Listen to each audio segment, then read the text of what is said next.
केशवं कृष्णदामोदरम् राम नारायणं जानकी वल्लभं राम नारायणं जानकी वल्लभम् कौन कहते हैं भगवान आते नहीं कौन कहते हैं भगवान आते नहीं तुम मीरा के जैसे बुलाते नहीं मीरा के जैसे बुलाते नहीं याद आएगी तुमको कभी ना कभी याद आएगी तुमको कभी न कभी प्रभु दर्शन तो देंगे कभी ना कभी प्रभु दर्शन तो देंगे कभी न कभी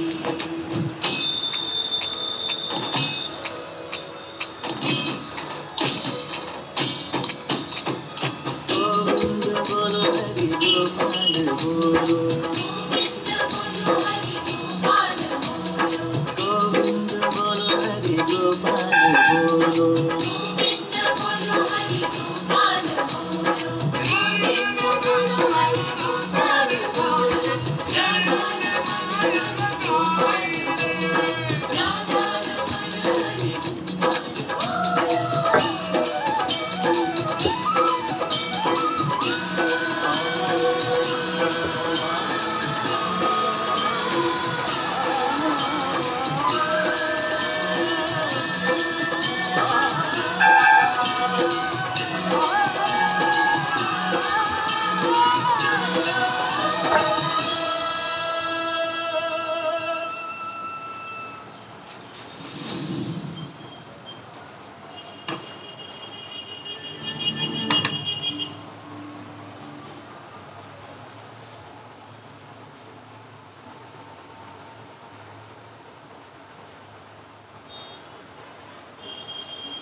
आइए बना मजावा कोयली नाश्ता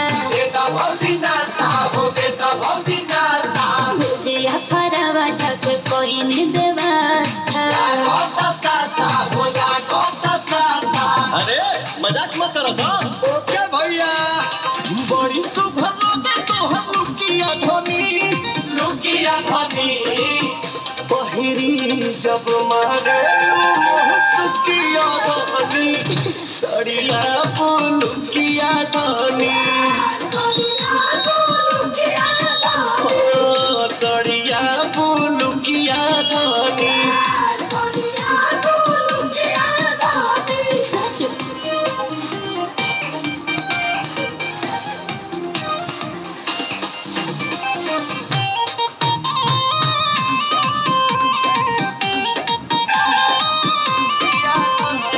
धनी हो